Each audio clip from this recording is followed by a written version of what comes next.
देख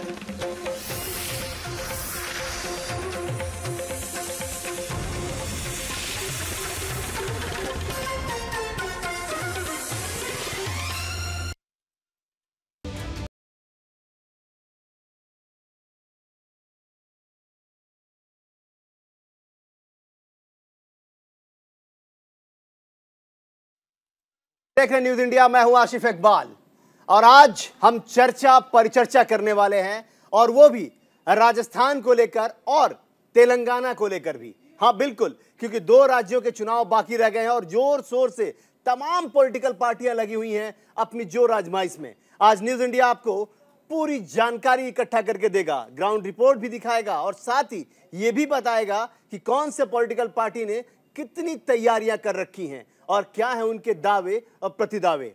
राजस्थान में एक तरफ मौसम का मिजाज दिन ब दिन ठंडा हो रहा है, वहीं दूसरी तरफ सियासत से अंगारे बरस रहे हैं। विधानसभा चुनाव के लिए प्रचार भी परवान चढ़ने लगा है। कांग्रेस की ओर से गहलोत सरकार लोक लुभावन योजनाओं को लेकर चुनाव लड़ रही है और सरकार में वापसी का दावा कर रही है, तो वहीं बीजेपी पीएम मोदी के चेहरे के साथ भ्रष्टाचार जैसे मुद्दों पर चुनावी मैदान में है। हिंदुत्व का राजस्थान के चुनाव में पूरी तरह से छाया हुआ पड़ा है और यह मुद्दा भी काफी गहराता जा रहा है। कांग्रेस चुनाव प्रचारी कमान राहुल गांधी, प्रियंका गांधी, अशोक गहलोत और सचिन पायलट ने संभाल रखी है। वहीं बीजेपी की ओर से प्रधानमंत्री नरेंद्र मोदी, गृह मंत्री अमित शाह, उत्तर प्रदेश के मुख्यमंत्री योगी आदित्यनाथ और वसुंधरा राजे ने मोर्चा संभाल रखा है। पीएम मोदी राजस्थान में ताबड़तोड़ चुनावी रैलियों को संबोधित कर रहे हैं। इस दौरान वो गहलोत सरकार पर जमकर निशाना साध रहे हैं। पीएम मोदी ने कहा कि राजस्थान में ऐसी सरकार जरूरी है जो प्रदेश के विकास को सर्वोच्च स्थान दे, प्राथमिकता दे, लेकिन दुर्भाग्य से यहां पिछले 5 साल से जो कांग्रेस सरकार रही है उसने लोगों को विकास में और पीछे धकेल दिया है। यह प्रधानमंत्री ने कहा। राजस्थान की कांग्रेस सरकार के लिए भ्रष्टाचार से बड़ा कुछ भी नहीं है। यहां की कांग्रेस सरकार के लिए परिवारवाद ही सब कुछ है। यहां की कांग्रेस सरकार तुष्टीकरण के अलावे कुछ नहीं सोचती, इसलिए राजस्थान के विकास के लिए बदलाव जरूरी है। तो वहीं दूसरी तरफ कांग्रेस ने अपनी योजनाओं के जरिए लोगों के बीच जा रही है और लोगों से कह रही है, कांग्रेस अपने मैनिफेस्टो में बता रही है कि जातिगत जनगणना कराने की बात कहकर बीजेपी पर फिर से निशाना साध रही है और बढ़त हासिल करने की कोशिश कर रही है। और दूसरी तरफ मैं अगर बात करूं तेलंगाना की, तेलंगाना में भी यही सब कुछ दिख रहा है, लेकिन वहां हालात थोड़े बदलते नजर आ रहे हैं क्योंकि वहां कांग्रेस और बीजेपी दोनों आक्रामक हैं बीआरएस पर। तो आप समझ सकते हैं कि जहां एक तरफ राजस्थान में आमने सामने की लड़ाई बीजेपी कांग्रेस की है, तो दूसरी तरफ तेलंगाना में यह लड़ाई त्रिकोणीय हो जाती है क्योंकि बीआरएस से दोनों की लड़ाई है और दोनों एक दूसरे को यह कह रहे हैं कि बीआरएस के साथ बीजेपी मिली हुई है, तो कांग्रेस ये कह रही है और बीजेपी ये कह रही है कि कांग्रेस और बीआरएस दोनों एक तरफ मिले हुए हैं। देखना दिलचस्प है कि आखिर मिला कौन है किसके साथ। तो ये देखिए कि राजस्थान का सियासी पारा जिस तरह से बढ़ा हुआ है, समीकरण काफी दिलचस्प होता जा रहा है। ऐसे में सबके जहन में एक ही सवाल है कि आखिर किसका होगा राजस्थान। आज इसी पर हम चर्चा करेंगे, लेकिन उससे पहले आपको सुनाते हैं पीएम मोदी और अशोक गहलोत की यह बयान। 5 वर्ष पहले यहां भाजपा सरकार ने मां अन्नपूर्णा के नाम से गरीबों को खाना देने की योजना बनाई। कांग्रेस ने मां अन्नपूर्णा की जगह उस पर अपने विशेष परिवार का स्टिकर चिपका दिया। भाजपा सरकार ने मुख्यमंत्री जलजा स्वावलंबन योजना बनाई थी, कांग्रेस ने इसको भी बदला और विशेष परिवार के नाम का स्टिकर लगा दिया। भाजपा सरकार ने भामाशाह जी के नाम पर योजना बनाई थी, कांग्रेस को राजस्थान का ये गौरव भी पसंद नहीं आया और इसे भी बंद कर दिया। जिन भामाशाह पर पूरा राजस्थान गर्व करता है, कांग्रेस ने उनका भी अपमान किया है। आज ही कांग्रेस ने अपने झूठे वायदों का एक नया पुलिंदा जारी किया है। राजस्थान को कांग्रेस के झूठ के पुलिंदे से बहुत सावधान रहना है। मेरा मानना है इस बार माहौल ऐसा बन गया है कि मेरे वक्त में जो स्कीम आई है, मेरे वक्त में जो कानून पास हुए हैं, मेरे वक्त में जो गारंटी दी गई है, 10 गारंटी पहले दी हमने महंगे राज शिविरों में, 7 गारंटी हम आगे के लिए दे रहे हैं, उसका बहुत बड़ा इम्पैक्ट है, बहुत बड़ा वेलकम हो रहा है। तो क्यों नहीं आप ये देखें कि जो गारंटी देने वाला है वो आपका पूरा ध्यान रखेगा, ये गारंटी सरकार बनती लागू होगी। इसलिए मैं चाहूँगा कि इस बार जो है पब्लिक सीधा दिमाग में रखें कि किस प्रकार मैं खुद चुनाव लड़ रहा हूँ उनके क्षेत्र से, ये भावना उनकी होनी चाहिए। मेरी इच्छा ये है। राजस्थान में बाकी जो राहुल जी और खड़गे साहब और प्रियंका जी ने जो समय बांधी है, कोई 22 रेल नहीं कर रहे होंगे। एक लोगों को मालूम पड़ गया कांग्रेस चाहती क्या है, कांग्रेस की नीतियाँ, कार्यक्रम, सिद्धांत क्या है। गरीबों के लिए महंगाई का मुद्दा है, बेरोजगारी का मुद्दा है, प्यार मोहब्बत भाईचारे का मुद्दा है, और गरीब अमीर के बीच में खाई नहीं बढ़े। ये 4 मुद्दे राहुल जी के हैं, उसी को लेकर के कैंपेन हमारा हो रहा है। बिल्कुल, तो आप सुन रहे थे प्रधानमंत्री नरेंद्र मोदी का बयान और मुख्यमंत्री अशोक गहलोत का बयान। आज हम आपको इस पूरी डिबेट को शुरू करने से पहले एक सवाल छोड़ जा रहे हैं। ये सवाल आपके लिए है और आप तमाम लोगों को इसके जवाब देने हैं। राजस्थान में कायम रहेगा राज या रिवाज? ये बड़ा सवाल है आज का, और इसका जवाब हम कार्यक्रम के आखिरी में आपको दिखाएंगे कि लोगों ने किस तरीके से पार्टिसिपेट किया और उनका जवाब क्या रहा। बहुत ही दिलचस्प सा जवाब रहेगा जो आपको हम आपके सामने रखेंगे। कांग्रेस को मिलेगा जाति जनगणना का लाभ? ये भी सवाल है हमारा कि कांग्रेस को क्या मिलेगा जातिगत जनगणना का लाभ, क्योंकि लगातार कांग्रेस पार्टी इसी बात को मुद्दा बना रही है और ये कह रही है कि हम इस बात को लेकर आगे बढ़ रहे हैं और बीजेपी इस पर किनारा कर रही थी। ये तीसरा सवाल है, पीएम मोदी की गारंटी पर राजस्थान लगाएगा मुहर? क्योंकि बार बार प्रधानमंत्री अपनी बात कह रहे हैं और कह रहे हैं कि इसकी गारंटी मैं लेता हूं कि जो सरकार बनेगी वो पूरे तरीके से आप लोगों के लिए होगी। ये 3 महत्वपूर्ण सवाल हैं जो आपके सामने रखा है। इसका जवाब हम आप कार्यक्रम के आखिरी में बताएंगे। अब हम सीधे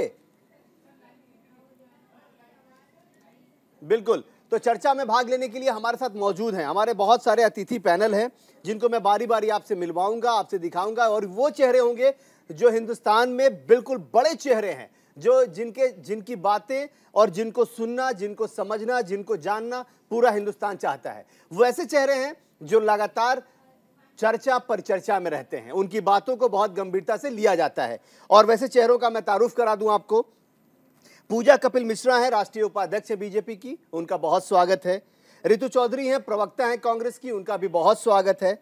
आजम अली साहब हैं जो नेता हैं बीआरएस के, वरिष्ठ लीडर हैं वहां के, उनका भी बहुत बहुत स्वागत है। और थोड़ी देर में ही हमारे साथ जुड़ेंगे भुवन भास्कर जोशी जो प्रवक्ता हैं समाजवादी पार्टी के, और अमिताभ कुमार वरिष्ठ पत्रकार हैं, वो भी अभी थोड़ी देर में ही हमारे साथ जुड़ेंगे। उसके अलावा प्रियंका राणा होंगी राजनीतिक एक्सपर्ट, वो भी अभी बहुत जल्दी हमारे साथ होंगी। सबसे पहले मेरा सवाल जो होगा वो आजम साहब आपसे होगा। आप मेरी आवाज सुन रहे हैं, मैं राजस्थान पर चर्चा करूं उससे पहले मैं बीआरएस के नेता हैं, आप तेलंगाना की सियासत को बहुत बेहतर समझते हैं। जरा आप बता दीजिए कि तेलंगाना में क्या स्थिति है, क्योंकि वहां आपके खिलाफ बीजेपी भी है और आपके खिलाफ कांग्रेस भी है।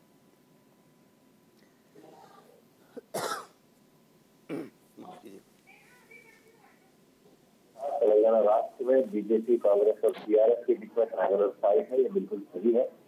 लेकिन यहाँ पे जनता का फेवर पूरा बीआरएस की तरफ है, क्योंकि 9.5 साल का जो काम हमारे चीफ मिनिस्टर के चंद्रशेखर चौहान ने किया है, ये एक मिसाली काम है जिसे आज सारा हिंदुस्तान देख रहा है।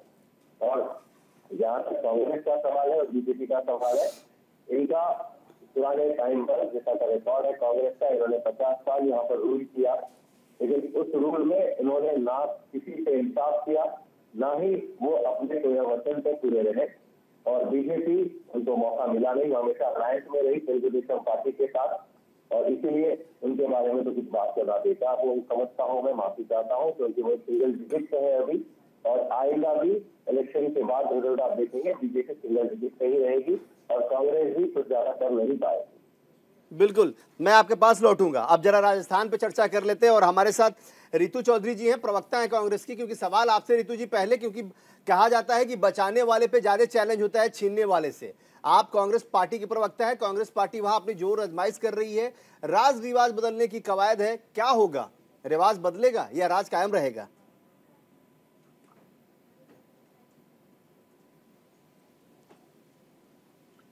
मेरी आवाज आ रही है? बिल्कुल बिल्कुल आ रही है, बहुत और बहुत क्लियर आ रही है, ऐसी आवाज आ रही है कि पूरा हिंदुस्तान सुन रहा है। जी थैंक यू सर। बिल्कुल बिल्कुल जो है रिवाज बदलने जा रहा है और जो राजस्थान की जनता है वो पूर्ण बहुमत से कांग्रेस की सरकार को फिर से लेके आ रही है, क्योंकि तमाम जो जनता है वो भाजपा की नीतियों से, भाजपा के झूठ से, भाजपा के फरेब से इतनी परेशान हो चुकी है कि वो चाहती है कि एक ऐसी सरकार आए जिसकी बात की कोई गारंटी है। और आज ही हमने जो है अपना वचन पत्र जो है जारी किया है, जिसमें हमने तमाम जो हमारी पहले 7 गारंटियां थी उन्हीं को विस्तार रूप से बढ़ाया है।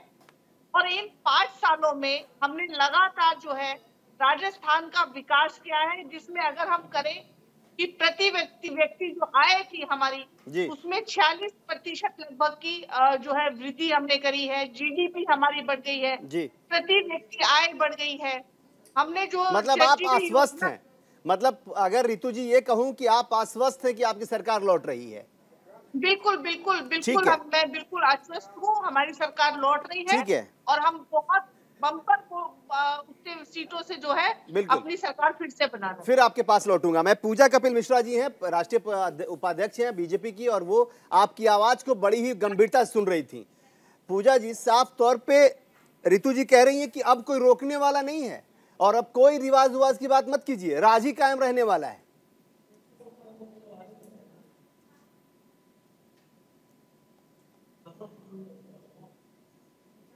पूजा जी, आपकी आवाज में थोड़ी दिक्कत आ रही है, आप म्यूट हैं, अनम्यूट कर लीजिए।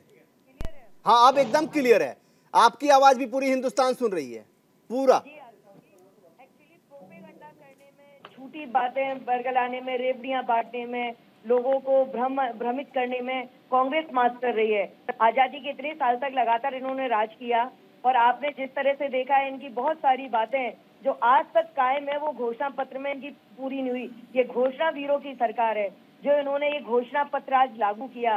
7 गारंटियों के साथ में उतरे, जनता ने उस गारंटी को नकार दिया, जनता ने स्वीकार नहीं किया, इनकी बातों पर विश्वास नहीं किया, तो ये इलेक्शन से 4 दिन पहले घोषणा पत्र लेकर आए। उस घोषणा पत्र को इन्होंने 2013 और 18 के घोषणा पत्र को नई पैकिंग, नई रैपिंग के साथ में इन्होंने प्रस्तुत किया। लेकिन वो कहते हैं ना कि अंदर का सामान अगर फर्जी हो, जैसे गहलोत जी के दिए गए मसाले की किट और जो राशन की किट में जो मिर्ची की जगह ईंट का पाउडर निकला, ऐसे ही इनका घोषणा पत्र थोथा निकला है। जनता देख रही है, समझ रही है।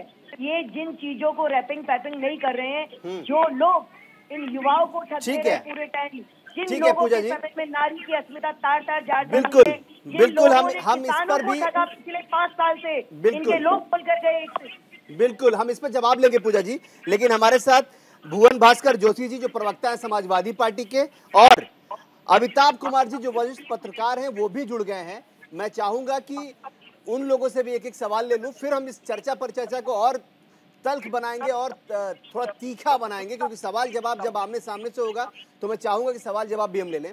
सबसे पहला सवाल अमिताभ जी आपसे, पूरे चुनाव को आपने देखा होगा, 3 राज्यों के चुनाव लगभग अब खत्म हो गए, अब 2 राज्यों के बचे हुए हैं, राजस्थान और तेलंगाना। क्या लगता है आपको, क्योंकि हमारे साथ तेलंगाना से बीआरएस से भी बहुत वरिष्ठ लीडर जुड़े हुए हैं और यहाँ कांग्रेस और बीजेपी की प्रवक्ता भी हैं, क्या कहेंगे आप अमिताभ जी? तस्वीर तो बहुत स्पष्ट है, उसमें कुछ अलग से कहने को है नहीं। सभी लोग समझ रहे हैं कि वहाँ भाजपा जो है आगे है और कांग्रेस संघर्ष कर रही है अपने तरीके से। कांग्रेस नए नए वादे कर रही है, लेकिन कांग्रेस को ये मालूम होना चाहिए कि जो पिछले वादे उन्होंने किए थे उसमें कितने उन्होंने लागू किए और किस ढंग से वो पेश आए जनता के साथ। जो वहाँ के कानून व्यवस्था की हालत रही, भ्रष्टाचार को लेकर के जितने हंगामे होते रहे, उसमें सरकार की क्या रीति नीति रही है, तो जनता उससे परिचित है। इसलिए मुझे मुश्किल नहीं लगता है कि जो कांग्रेस को वहाँ पे तवज्जो मिलेगी। ऐसा नहीं है कि कांग्रेस पूरी तरह साफ हो जाएगी, लेकिन कांग्रेस को तवज्जो मिलना मुश्किल है। और फिर जो आपसी लड़ाई है, जो सचिन पायलट के साथ जो कुछ हुआ है, तो जनता का एक बड़ा वर्ग, क्योंकि जब चुनाव हुए थे उस समय अगर आप ध्यान करें तो उस वक्त सचिन पायलट की मेहनत ही रंग लाई थी, ये सब देख रहे थे, क्योंकि उसके पहले कांग्रेस में इतनी जान नहीं लग रही थी और सचिन पायलट ने बहुत मेहनत की थी। यदि सचिन पायलट बने होते मुख्यमंत्री तो शायद आज भी तस्वीर दूसरी होती, जनता में एक अलग किस्म का भरोसा होता। लेकिन वो नहीं होने की वजह से आज राजस्थान की तस्वीर बिल्कुल अलग है। निश्चित रूप से तेलंगाना में कांग्रेस को बहुत उम्मीदें हैं और उसकी सीटें बढ़ भी सकती हैं। बिल्कुल अमिताभ जी। अब भुवन भास्कर जोशी जी हैं, समाजवादी पार्टी से प्रवक्ता हैं, वो भी तमाम राज्यों का दौरा करके लौटे हैं। भुवन जी, क्या कहेंगे आप? देखिए, राजस्थान के परिप्रेक्ष्य में आज आपने जो चलाई है जी, उसमें बताना चाहता हूँ कि उसमें तेलंगाना को भी शामिल किया है। बिना तेलंगाना के राजस्थान क्या? राजस्थान और तेलंगाना दोनों है, क्योंकि दो ही राज्य बचे हुए हैं। जी, मैं इस विषय पर आता हूँ जी। इसमें समाजवादी पार्टी 5 सीटों पर चुनाव लड़ने का काम कर रही है। बहुत बढ़िया। एक पहला राजगढ़ है, जी, धौलपुर है, नदबई है और थाना गाजी है और नगर है। जी, ये 5 विधानसभाओं में हम लोग चुनाव लड़ रहे हैं। और निश्चित तौर पर जैसा कि आपने मध्य प्रदेश के चुनाव में देखा जी, कि समाजवादी पार्टी के नेता माननीय अखिलेश यादव, आप जैसे जो पत्रकार हमारे साथी हैं जिनसे हम जुड़े रहते हैं और सीखते रहते हैं, तो उन्होंने पूछने का काम करा कई चैनल में मुझसे कि जोशी जी ये चुनाव मध्य प्रदेश में हो रहा है या उत्तर प्रदेश में हो रहा है। माननीय अखिलेश यादव जी, माननीय डिम्पल यादव जी एक एक विधानसभा में 2-2 बार होके आ गए। तो आज वहां का जो पीडीए का जो सूत्र दिया था माननीय अखिलेश यादव जी ने, ये सूत्र पिछड़ा, दलित, अल्पसंख्यक समाज, सामाजिक न्याय की लड़ाई कर रहे हैं। और भुवन जी, मैं आपको बताऊं कि मेरे स्क्रीन पे जो ये चीजें चल रही हैं वो इसलिए क्योंकि अभी दौरा चल रहा है, रोड शो चल रहा है प्रधानमंत्री का, तो वो भी हम दिखा रहे हैं अपनी तस्वीरों में जरिए। और आपने कहा कि उत्तर प्रदेश के चुनाव की तरह ही मध्य प्रदेश में चुनाव लड़ा जा रहा था, आप ये कह रहे हैं? जी, मैं आपको बताना चाहता हूं, जो आज जो पीडीए का नारा माननीय अखिलेश यादव जी ने दिया, पिछड़ा, दलित, अल्पसंख्यक समाज, वो पूरी तरह से लामबंद है जाति जनगणना की मांग को लेकर और सामाजिक न्याय की लड़ाई को हम माननीय अखिलेश यादव जी के नेतृत्व में लड़ रहे हैं। और इसी बात को लेकर हम मध्य प्रदेश में गए और इसी बात को लेकर हम राजस्थान में 5 विधानसभा। बिल्कुल, आपके पास लौटूंगा। प्रियंका राणा जी भी आ गई है, राजनीतिक एक्सपर्ट है और पॉलिटिकल एक्सपर्ट के तौर पे हैं, और ये इनकी बात को भी लोग सुनते, जानते, समझते हैं और देखते हैं और उनकी बातों को मानते भी हैं। प्रियंका जी, राजस्थान और तेलंगाना 2 राज्यों का चुनाव बच गया है। हमने तो कार्यक्रम का नाम किसका होगा राजस्थान लिखा था, लेकिन अब क्योंकि तेलंगाना में भी जिस तरीके से जो राजमाइश हो रही है और हमारे साथ तेलंगाना से वरिष्ठ लीडर भी जुड़े हुए हैं, दोनों राज्यों का अगर आकलन करें तो क्या चल रहा है, क्या लग रहा है आपको?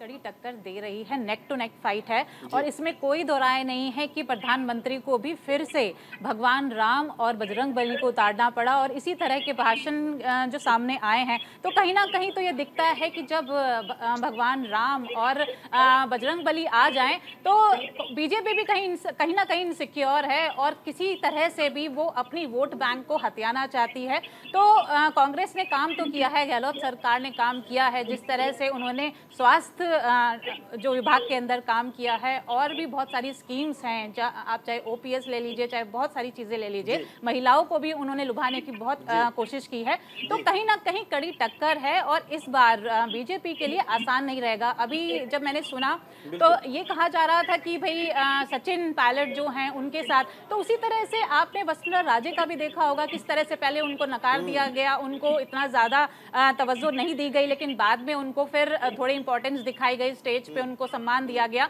लेकिन कितना वो डैमेज कर गया ये अभी आगे आने वाले चुनाव में पता चलेगा। और बहुत कुछ समीकरण होता है, किसको टिकट दिया गया है, वहां पे किस तरह से जो अंतर कलह होती है पार्टियों के अंदर, वो किस तरह से सामने आती है, वो तो देखिए लास्ट मोमेंट पे ही पता चलता है। लेकिन आसान नहीं होने वाला है। ऐसा नहीं है कि एक पार्टी को आप बिल्कुल क्लियरली मेजॉरिटी दिखा दे।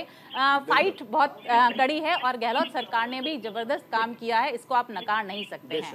बेशक। तेलंगाना के परिप्रेक्ष्य में क्या कहेंगी आप? देखिए, उसमें आप अगर आपने देखा हो तो केसीआर जो हैं वो हमेशा से वहाँ पे जो है रीजनल पार्टी हमेशा से होल्ड बना करके रखी है। और जब से 2014 से आंध्र प्रदेश से अलग हुआ है तेलंगाना, तब से वहाँ की जो मूलभूत समस्याएं हैं, वहाँ की लिटरेसी रेट भी आप देखिए अभी तक 66% है। तो उनके बहुत कुछ हैं, जैसे पानी का मुद्दा है, बहुत सारी चीजें हैं जो अभी भी वहाँ पर काम कर रही है। लेकिन कांग्रेस वहाँ पे भी टक्कर दे रही है, वहाँ पे भी उभर कर आ रही है। और पार्टी जो है, जो आप चाहे बीजेपी ले लीजिए, चाहे कुछ है, लेकिन अभी जो टफ फाइट है वो केसीआर और कांग्रेस के बीच में ही है। लेकिन केसीआर जो है, मुझे लगता है कि वहां पर फिर से निकल जाएंगे। रितु जी, आप लोग की मेहनत लग रहा है कि तेलंगाना में कुछ कमी रह जाएगी, क्योंकि ये साफ तौर पे प्रियंका जी कह रही हैं कि रितु जी मेहनत तो कर रही है, राजस्थान की मेहनत की बात तो उन्होंने की है, लेकिन तेलंगाना की मेहनत में चूक नजर आ रही है। वो कह रही हैं कि तेलंगाना में जितनी भी मेहनत कर लें, और आजम भाई इसमें आपके चेहरे की मुस्कुराहट नजर आ रही है। आजम भाई इस बात को सुन के हंस रहे हैं कि इसका मतलब है कि उन्हीं की मेहनत पे मुहर लगने वाली है। रितु जी, आजम भाई आपके पास लौटूंगा, पहले रितु जी से जवाब ले लूं। जी रितु जी, देखिए, आपको देखना चाहिए था कि राहुल गांधी जी जब तेलंगाना में रैली करते हैं तो वो रैली नहीं होती है, वो रैला होता है। इतनी भीड़ उमड़ती है कि उस भीड़ का अंदाजा भी नहीं होता है किसी को भी कि इतनी भीड़ उमड़ जाएगी। तो ये जो जनता का जो रुख है, जनता का जो प्यार है राहुल गांधी जी के प्रति, वो अथाह जन सैलाब जो आ रहा है रैलियों में, वो इस बात का सीधा संकेत है कि तेलंगाना में हम बहुत बहुमत से सरकार बनाने वाले हैं। ठीक है। और यही जहाँ भी 5 राज्यों में हम जो लड़ रहे हैं, वहाँ पर हम जो है हमें जनता का झुकाव हमारी तरफ ठीक है। दिखाई ये देगा। सवाल का जवाब ले लेते हैं रितु जी। आजम भाई, रितु जी कह रही है कि आप लोग कितने भी आप लोग मेहनत कर लीजिए, मेहनत तो इनकी जायज होने वाली है, सरकार इनकी बनने वाली है, कांग्रेस सरकार वहां बनाएगी। माफी चाहता हूँ रितु जी, आपने कहावत सुना होगा, दिल्ली के सामने खिचड़े है, क्योंकि मैं इसलिए माफी चाहता हूँ कि कहावत कहने का मतलब यही है कि तेलंगाना की सरकार जिस तरीके से अब तक काम करके आई है, 9.5 साल का ग्रोथ अगर आप देखते हैं, चाहे वो किसी भी सेक्टर में क्यों ना हो, आज यहाँ की आवाम, यहाँ के लोग, तेलंगाना के लोग टीआरएस पार्टी से बहुत खुश है। बिल्कुल ठीक है, बिल्कुल ठीक है। आजम भाई मैं आपके पास लौट रहा हूँ, तमाम लोगों के पास लौट रहा हूँ। वक्त छोटे से ब्रेक का, और ब्रेक लेना मजबूरी होती है। ब्रेक के पास हम लगातार वापिस शुरू करेंगे, कहीं मत जाइएगा, आप देखते रहिए न्यूज इंडिया, क्योंकि यहाँ खबरों का सिलसिला रुकता नहीं है। छोटे से ब्रेक का वक्त है।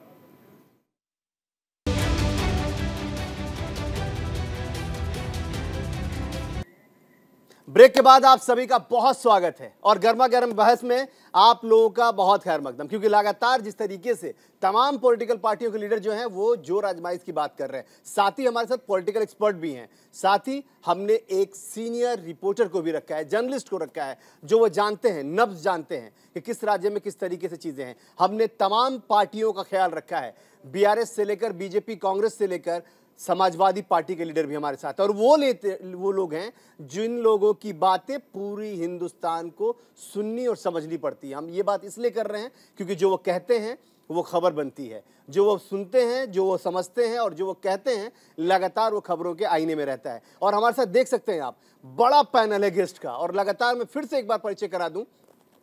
हमारे साथ आजम साहब हैं जो बीआरएस के सीनियर लीडर हैं, रितु चौधरी जी हैं, पूजा मिश्रा जी हैं, अमिताभ जी हैं, भुवन भास्कर जोशी जी हैं, और प्रियंका राणा जी हैं। सभी लोगों का फिर से एक बार बहुत स्वागत।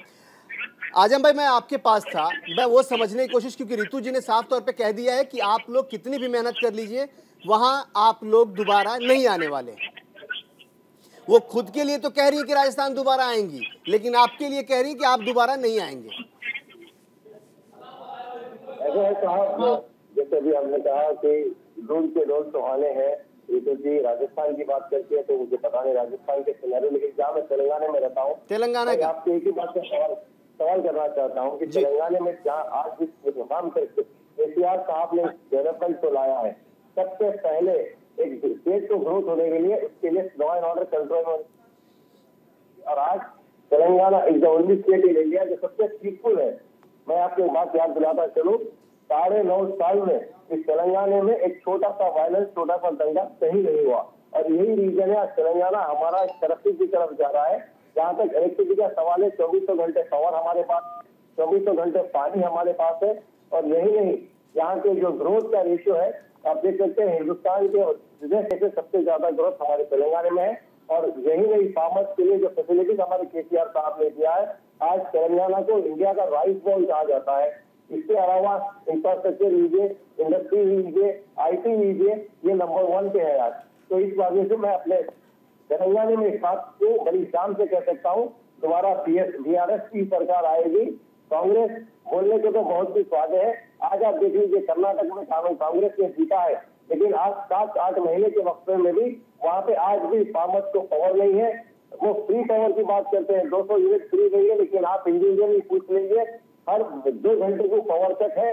और यही नहीं, फार्मर्स का जो इशू है आज तेलंगाना में, सारे हिंदुस्तान में आप देख सकते हैं, तेलंगाना में जितने खुशहाल फार्मर्स हैं ये इंडिया के किसी भी स्टेट में नहीं है। और इसके अलावा अगर मैं कहूँ एक कॉमन पीपल के लिए, जैसे कि हमारे तहसीलदार साहब ने यहाँ पे 800 से ज्यादा रेसिडेंशियल स्कूल बनाया, खासकर माइनॉरिटी के लिए 400 से ज्यादा स्कूल और कॉलेजेस है जहाँ पर 1,60,000 बच्चे तालीम हासिल कर रहे हैं। एक कौम को अपील करने के लिए एजुकेशन एक बहुत बड़ा हथियार है, जिसके लिए सभी जो है ना मजहबों को साथ लेते हुए चलते हुए केसीआर साहब SC, ST, BC और माइनॉरिटी को उनके हाथ में कलम दिया, जिसकी वजह से तेलंगाना एक तरक्की की तरफ भी जा रहा है।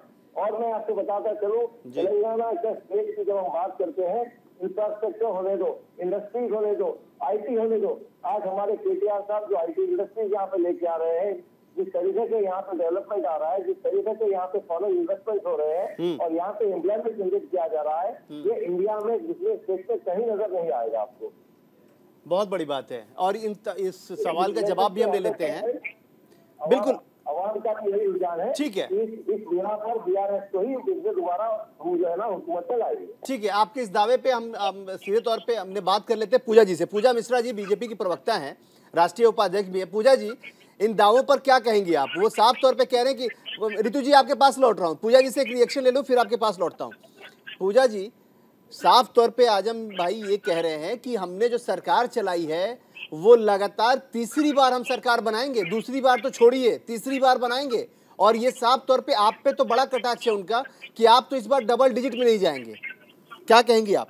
देखिए आसिफ जी, भारतीय जनता पार्टी निश्चित तौर पे, हम साउथ में हमारी यात्रा भी उस मजबूती के साथ नहीं हुई है, लेकिन भारतीय जनता पार्टी का जो मतदाता है वो लगातार बढ़ रहा है। हम कर्नाटक चुनाव जरूर हारे आसिफ जी, लेकिन हमारा मत प्रतिशत गिरा नहीं था, कुछ प्रतिशत में ही सही वो बढ़ा था। तो हमारे लिए तो हम जो भी अचीव कर रहे हैं वो हम अपने वहाँ अपनी संख्या को, अपने सपोर्टरों को, अपने समर्थकों को बढ़ा रहे हैं। तो निश्चित तौर पे भारतीय जनता पार्टी ने, केंद्र की सरकार ने जिस तरह से काम किया है, तेलंगाना के भी मतदाता बहुत समझदार हैं। वहाँ के लोग भी इस लोकतंत्र की खूबसूरती में कौन भारत के लिए सही तरीके से काम कर रहा है, इस देश को, इन प्रदेशों को जोड़ के काम कर रहा है। निश्चित तौर पर वो प्रधानमंत्री मोदी जी के विजन के साथ में, मिशन के साथ में, उनकी नीति, नियत और उनका जिस तरह से भारत को एक विकास के नए आयाम स्थापित किए, विश्व में जो ताकत भारत की उन्होंने एक पहचान बनाई है, इस युवा ऊर्जा को जिस तरह से उन्होंने एक भारत की युवा ऊर्जा को जिस तरह से विश्व में पहचान दी है, मुझे लगता है तेलंगाना की जनता निश्चित तौर पर वो मतदाता बहुत शानदार तरीके से भारतीय जनता पार्टी के समर्थन में वोट देगा और हमारा वोट प्रतिशत डेफिनेटली बढ़ेगा। आप निश्चिंत रहिए हमारे आजम भाई, हम बहुत अच्छी ताकत के साथ में तेलंगाना में आ रहे हैं। आप निश्चिंत रहिए, इसके लिए निश्चिंत रहिए। ऋतु जी, आप कुछ कह रही थी, आप कह लीजिए, फिर मैं अमिताभ जी के पास, प्रियंका जी के पास और भुवन जी के पास चलूंगा। देखिए, पहले तो मुझे आजम जी की आवाज नहीं आ रही है, पूजा जी की भी आवाज नहीं आ रही है, क्या कह रहे हैं नहीं पता, ये टेक्निकल इश्यूज होगा। दोनों के दोनों जो है एक ही सिक्के के दो पहलू। मैं ऋतु जी की बात से पहले कुछ बोलना जरूर चाह रही हूँ। हाँ बिल्कुल, इनका खत्म होने के बाद आपसे जरूर ले लेंगे जवाब जी। मैं आप सभी लोगों का बहुत धन्यवाद कर रहा हूं, क्योंकि हमने शुरुआत में यही कहा था कि हम कोई हो हल्ला वाली बहस नहीं करना चाहते।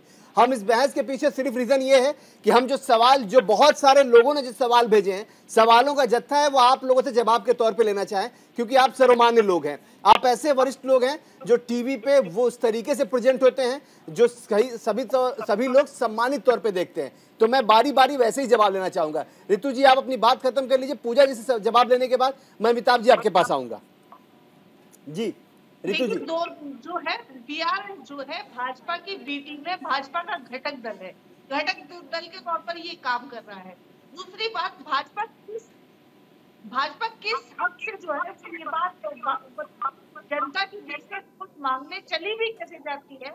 मोदी जी रोड शो कर रहे हैं, मोदी जी किस क्या मुंह लेकर जाते हैं रोड शो में, आप देख लीजिए। मणिपुर को जलते हुए आज कितने महीने हो गए, जो है यहाँ देश में ही वो एक राज्य है और छोटा सा राज्य है, एक दिन के घंटे के लिए मणिपुर की तरफ देखती है।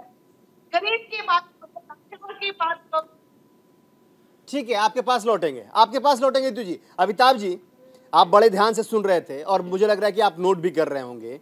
जरा बताइए ना, तेलंगाना के बारे में पहले, हम राजस्थान पर चर्चा करने से पहले तेलंगाना को समझ लेते हैं। और तेलंगाना को लेकर आज हम कह रहे हैं कि उनके उनके उनके दावे हैं, वो साफ तौर पे कह रहे हैं कि दूसरी बार छोड़िए, हम तो तीसरी बार आने की तैयारी में हैं, और बीजेपी और कांग्रेस दोनों पर निशाना साध रहे हैं। कैसे देखते हैं आप? क्योंकि तेलंगाना इसलिए इंटरेस्टेड हो जाता है क्योंकि वहां दो पार्टियां जो बड़ी राष्ट्रीय पार्टियां हैं वो एक क्षेत्रीय दल के खिलाफ लड़ रही हैं, कांग्रेस और बीजेपी। देखिए, एक बड़े लंबे अरसे से जो साउथ के जो भी राज्य हैं, दक्षिण के जो भी भारत के राज्य हैं, वहाँ से कांग्रेस बाहर है लगातार। और आंध्र प्रदेश में भी वही हाल था और तेलंगाना में भी वही हाल है। लेकिन कर्नाटक अभी जीते हैं अमिताभ जी।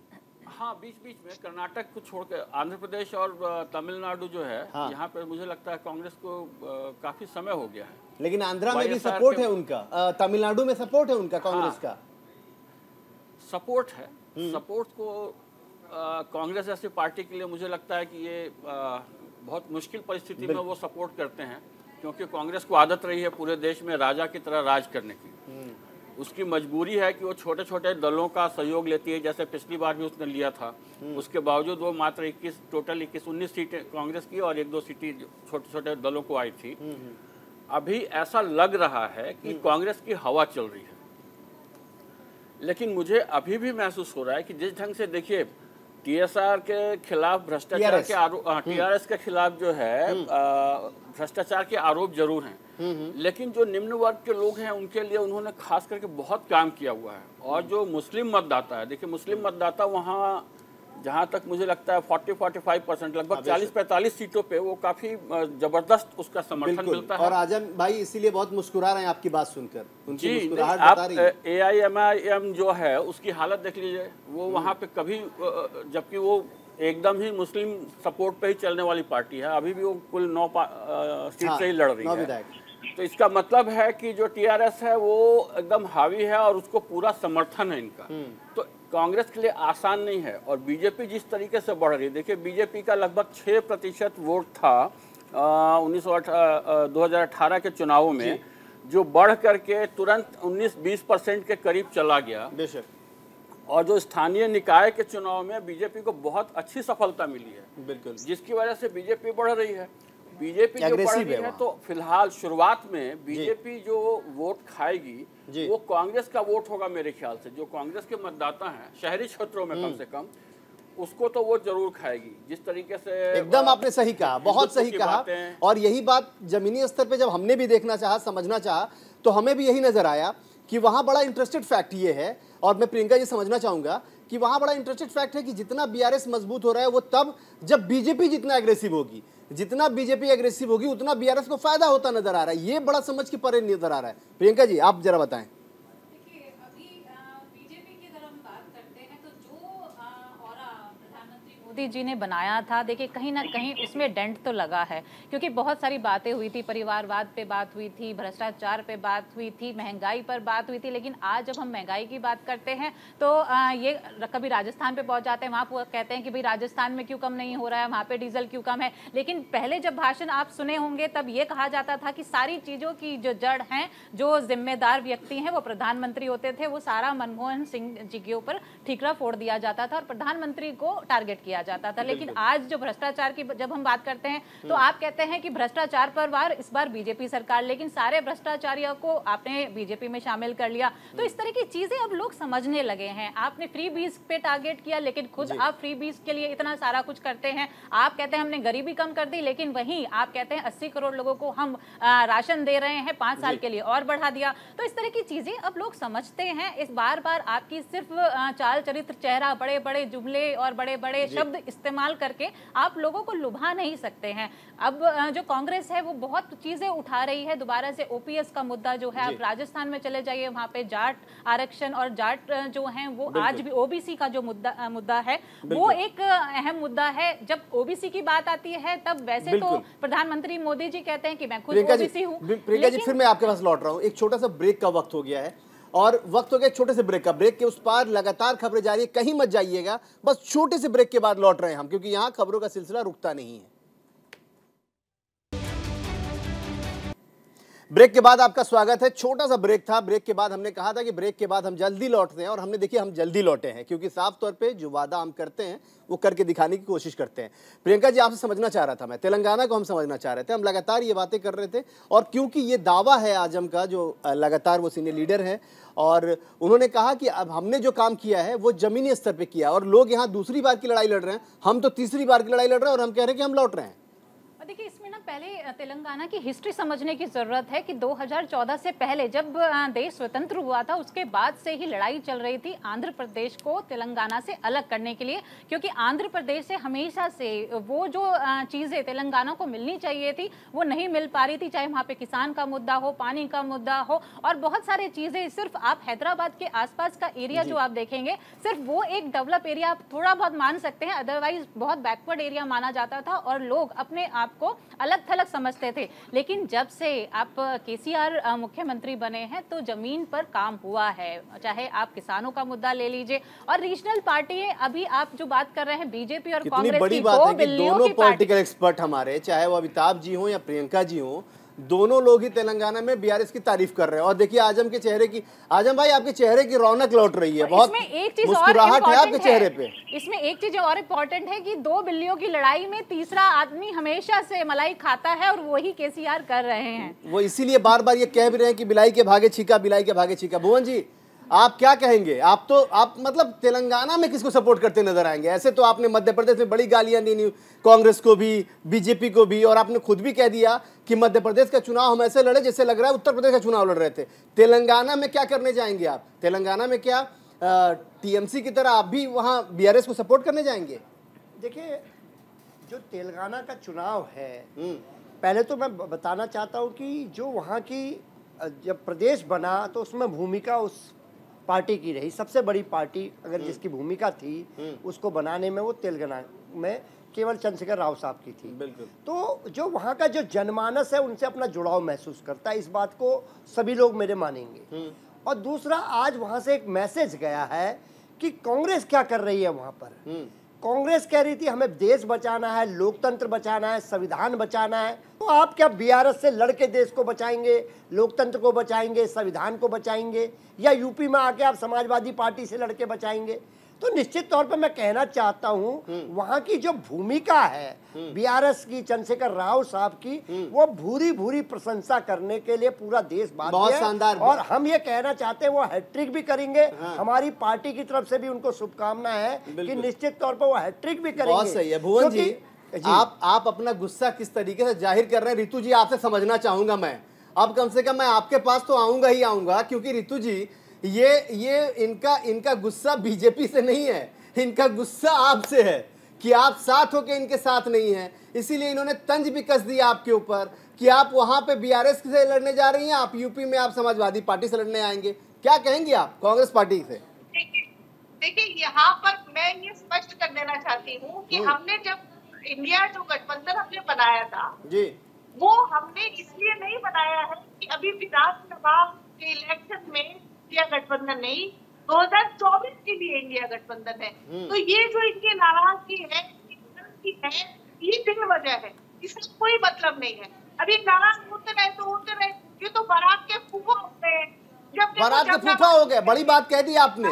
समाजवादी पार्टी के प्रवक्ता को आपने बारात का फूफा बना दिया। और देखिए आपकी बात पे किस तरीके से पूजा जी हंस रही हैं। मतलब पूजा जी को अच्छा लग रहा है कि ये लीजिए भाई, ये दोनों लोग सहयोगी थे और आज लड़ रहे हैं। नहीं, लड़ नहीं रहे सर, लोकतंत्र है। हाँ, नहीं, बिल्कुल आप फूफा बना सकती हैं। और ये देखिए ये भी मुस्कुरा रहे हैं। जी रितु जी, तो इसमें जो नाराजगी ये वजह है, बिल्कुल बेमतलब। ये जो हमारा हम 2024 में जब हम आपकी सपोर्ट में खड़े होंगे या आप खड़े होंगे, उस वक्त कोई गिला शिकवा रहेगा या हमारा कोई गिला शिकवा रहेगा, तो ये बात तब होगी। आपकी बात तब बात कह रहे हैं बार बार, आज कल बात तो नहीं है। ये राजस्थान में 5 चुनाव लड़ रहे हैं, 5 विधानसभा चुनाव यहाँ भी लड़ रहे हैं, 5 विधानसभा सीटों पर, और वहां भी आपको नुकसान पहुंचाने की कोशिश में है। साफ तौर पे गिनती गिना रहे हैं कि 5 विधानसभा चुनाव लड़ रहे हैं हम 5 विधानसभा सीटों पर, और वहां हम कांग्रेस की हालत खराब करेंगे, इसलिए क्योंकि कांग्रेस सरकार में है और माना यह जाता है कि चुनाव जब भी हो वो सरकार के खिलाफी होती है, मतलब जो दूसरी पार्टियां हैं, विपक्षी पार्टियां, वो सरकार के खिलाफ लड़ेंगी और वो समाजवादी पार्टी भी वो भूमिका निभा रही है। क्या कहेंगी आप? देखिए, हम जो है विधानसभा चुनाव में उनको अपना वो भी पार्टी का पक्ष है, वो इनको रखने का हक है। इनको विधानसभा चुनाव में अपना पक्ष रखने का हक है, चुनाव लड़ने का हक है। कांग्रेस पार्टी किसी भी पार्टी पर कांग्रेस पार्टी का कोई दबाव नहीं है। चलिए, बढ़िया, अच्छी बात, तंत्र है। ठीक है, तो भी ठीक है। पूजा जी के पास आ जा रहे। पूजा जी कुछ कहना चाह रही हैं। आप लोगों की, दोनों लोगों की जो नूरा कुश्ती हो रही है और वो इस तर्ज पर है कि तुम्ही से मोहब्बत, तुम्ही से अदावत, मतलब मोहब्बत भी है और अदावत भी है समाजवादी पार्टी और कांग्रेस की। पूजा जी क्या कहेंगी?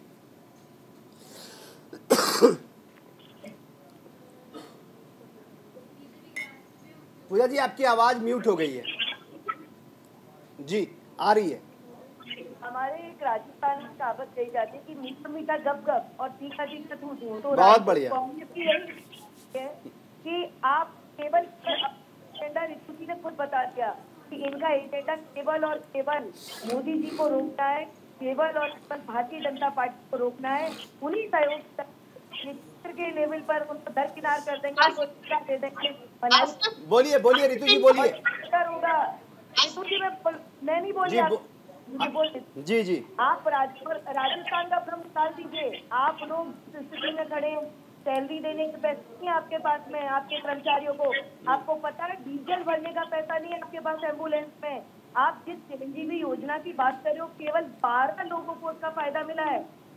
जो आपने 5 लाख से ऊपर आयुष्मान पर काम किया, आप केंद्र सरकार की बहुत सारी योजनाओं को रैपिंग पैकिंग कर रहे हैं। और आप निश्चित रहिए, आप मोदी को कितना कोसे कितना मोदी के कार्य की गारंटी, उनकी दृढ़ता, उनका अपने कार्य के प्रति ईमानदारी, कर्मठता, पूरा देश उस विश्वास पर विश्वास करता है। मोदी जी का होना एक अपने आप में शक्ति देता है कि हाँ, हमारे देश का नेतृत्व ऐसा है। तो राजस्थान से तो बिल्कुल आपके बोरी बिस्तर बनने वाले हैं। अच्छा। और आप तो फिर एनडीए से इतनी सारी पार्टी क्यों हट गई हैं? शिवसेना ने साथ छोड़ दिया, जनता दल यू ने साथ छोड़ दिया, शिरोमणि अकाली दल ने आपका साथ छोड़ दिया, तेलंगाना देशम ने आपका साथ छोड़ दिया, तो आपकी पार्टी क्यों आपसे अलग जा रही है? हेलो दीदी, हेलो हेलो, आप ढूंढने से मिलने वाली स्थिति में आ गए। और मैं फिर कहूँगी, कर्नाटक में भी अभी आदरणीय हमारे वरिष्ठ पत्रकार अमिताभ जी ने ऐसा बोला था, भारतीय जनता पार्टी का 12% लगातार चुनाव कोई भी बढ़ाओ। और आप भूलिए मत ऋतु जी, मात्र हम 1,48,000 वोटों से पिछला चुनाव हारे थे राजस्थान। सवाल आपसे प्रियंका जी ने बोला है। ऋतु जी का थोड़ा सा टेक्निकल प्रॉब्लम हो गया था। ये सवाल प्रियंका जी ने पूछा कि आपकी तमाम घटक से आपके घटक दल क्यों दूर हो गए, ये प्रियंका जी का सवाल था। हमारे घटक दल निरंतर, कुछ की बात छोड़ी, निरंतर साथ में आज भी सबसे बड़ा एनडीए जो गठबंधन है हमारा, एनडीए का सबसे बड़ा 30 दल उसमें लगभग शामिल हैं। तो निश्चित तौर पे, और हम ऐसे नहीं छोड़ दे कि आज आपको इस समय साथ है तो हम साथ हैं, और दोबारा जब हमारी केंद्र की सरकार की जरूरत हमें नहीं है, जब मोदी की अगर हवा चल रही है, वो रुख चल रहा है, तो हम छोड़ देंगे। हम हर जगह हर समय जिनके साथ हैं अपने स्वयं की स्वास्थ्य की कोई घटक दल छोड़ दिए जाना चाहे तो गलत बात है, लेकिन हमने कभी, बीजेपी ने जिसका दामन एक बार पकड़ा है तो कभी छोड़ा नहीं है। और मैं निश्चित तौर पर आसिफ जी गारंटी देती हूँ, देश मोदी जी पर विश्वास करता है। पूजा जी, फिर तेलंगाना में क्या दिक्कत हो रही है? राजस्थान में तो आप कह रही है कि राजस्थान में बहुत अच्छे पोजीशन में है, लेकिन फिर तेलंगाना में कितनी दिक्कतें क्यों हो रही हैं? देखिए, हमारी साउथ की यात्रा निरंतर जारी है। निश्चित तौर पे मैंने आपसे पहले भी कहा, हम साउथ पे अपनी बढ़त लगातार लेते जा रहे हैं। हाँ, कर्नाटक लूट किया, लेकिन हमने वोट प्रतिशत हमारा गिरा नहीं। और तेलंगाना की कोई बड़ी बात नहीं है आसिफ जी, कोई अप्रत्याशित कुछ भी होकर आप, ठीक है भुवन जी, लोकतंत्र जनता है वो मोदी, आप कुछ कहना चाह रहे थे?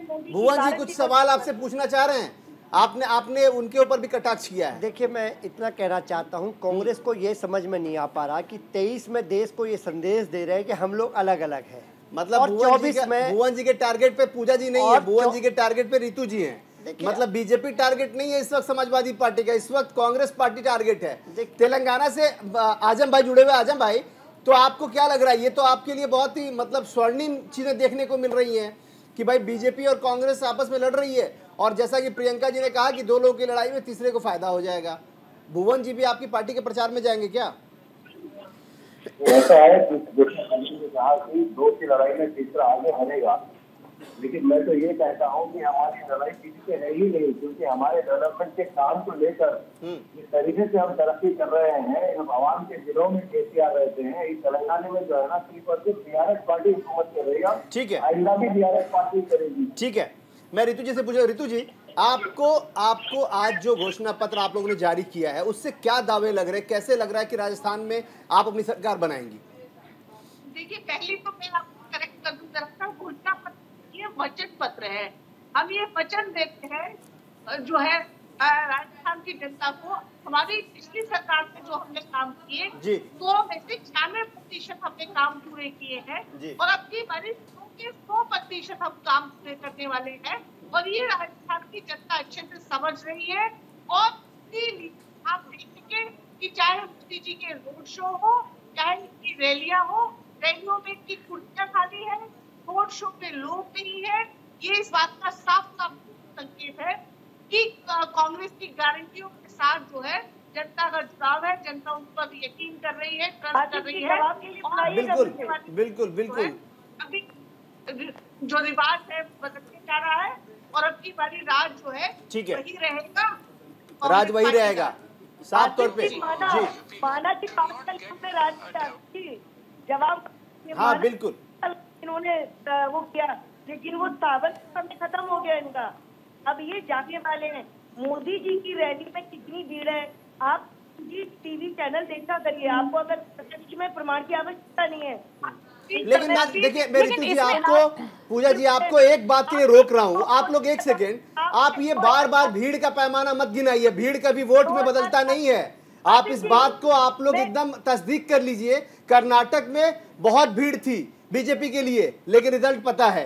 जब ये कांग्रेस पार्टी से राहुल गांधी जाते हैं वहां भी बहुत भीड़ होती है, लेकिन भीड़ कभी वोट का पैमाना नहीं होता है। अमिताभ जी क्या कहेंगे आप, ये मैं सही कह रहा हूँ या नहीं कह रहा हूँ? देखिए मैं बहुत एक सेकंड पूजा जी, मैं आपके पास लौट रहा हूँ, अमिताभ जी से जवाब ले लेता हूँ। अमिताभ जी से जवाब लेता हूँ। अमिताभ जी देखिए, बहुत स्पष्ट है, राजनीतिक दलों को ऐसा लगता है कि जनता एकदम जड़ मूर्ख है, हम कुछ भी बोलेंगे वही समझेगी या वही मानेगी, हम एक ही बात को बार बार दोहराएंगे मान जाएगी। अभी बहुत स्पष्ट सामने दिख रहा है कि कांग्रेस ने कहा था कि हम किसानों के कर्ज माफ कर देंगे, 5% के माफ नहीं हो पाए, है ना, बेरोजगारी भत्ता देंगे, ऐसे बहुत सारी चीजें हैं जो इन्होंने पिछले वादे किए थे वो पूरे हुए नहीं है। एक फाइनल कमेंट ले लेता हूँ प्रियंका जी फाइनल कमेंट, क्योंकि वक्त की थोड़ी नजाकत है, मैं वक्त के लिए माफी चाहूंगा। प्रियंका जी क्या लग रहा है आपको, किसकी सरकार कहाँ बन रही है?